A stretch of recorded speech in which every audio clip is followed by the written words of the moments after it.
लोगों की नजरों में वे दूध पीते दिखाई देते थे, लेकिन असल में उनके गिलास में ताजा खून होता था, क्योंकि वे साधारण बच्चे नहीं बल्कि पिशाचों की संतान थे। लेकिन बड़े होने पर वे विदेशी पिशाचों से अलग थे। उन्हें न धूप से डर लगता था, न बड़े छाते से और न ही क्रॉस से। उनका सबसे बड़ा डर था खून न मिलना, क्योंकि वे इंसानों के स्कूल में पढ़ते थे और अगर उन्हें ताजा खून न मिले तो उनका शरीर सख्त हो जाता। अपनी पहचान छिपाने के लिए पिता रोज जानवरों का खून थैली में भरकर उसे महंगे टमाटर जूस जैसा बनाकर मेरी को स्कूल भेजते थे ताकि वह दोपहर के खाने में पी सके। लेकिन एक दिन अचानक सब बदल गया। जब मेरी ने कैबिनेट खोलकर खून पीने की कोशिश की तो एक क्लासमेट ने उसे तुरंत बुला लिया। उसके जाते ही क्लास मॉनिटर ने पासवर्ड लॉक बदल दिया और कैबिनेट बंद कर दी। लौटकर आने पर मेरी कैबिनेट खोल नहीं पाई। वह घबरा गई क्योंकि सारा खून अंदर था और अगर उसे खून नहीं मिलता तो हालात खतरनाक हो जाते। कमजोर हालत में वह बाहर निकली और घर लौटने का सोच रही थी, लेकिन उसकी चेतना धीरे धीरे खत्म हो रही थी। तभी सहपाठी रायन सामने आया और उसने पूछा कि क्या हुआ, लेकिन इंसानी खून की गंध पाकर मेरी बेकाबू हो गई और उसकी आंखें नीली हो गईं, दांत बाहर निकल आए और वह रायन की गर्दन पर झपट पड़ी। मगर आखिरी पल में उसने खुद को काबू किया, क्योंकि वह अपने पसंदीदा इंसान को चोट नहीं पहुंचाना चाहती थी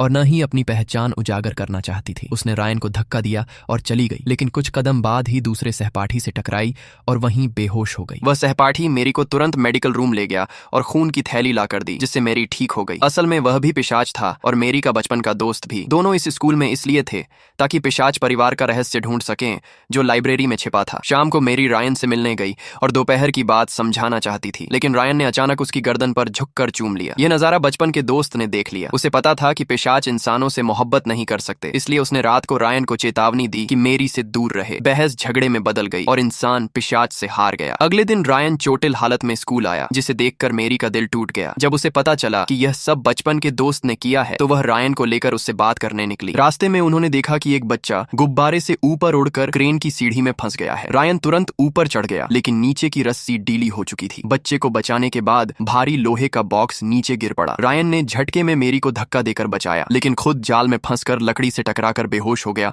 और आधा लटक गया। यह देखकर बचपन का दोस्त डर गया और गुस्से से बोला कि ऐसे हालात में पिशाच शक्तियों का इस्तेमाल करना मना है, वरना सजा मिल सकती है। लेकिन मेरी अपने प्रिय को बचाने के लिए तैयार थी। दोस्त को समझ आ गया कि मेरी गलती करेगी, इसलिए उसने खुद अपनी ताकत का इस्तेमाल करके रायन की जान बचा ली। रायन तो सुरक्षित हो गया, लेकिन बचपन का दोस्त जानता था कि अब वह खुद मुश्किल में है। उसने चुपचाप दूर जाने का फैसला किया ताकि अकेले मर सके, मगर मेरी को उसकी परवाह नहीं थी। उसका सारा ध्यान रायन पर था।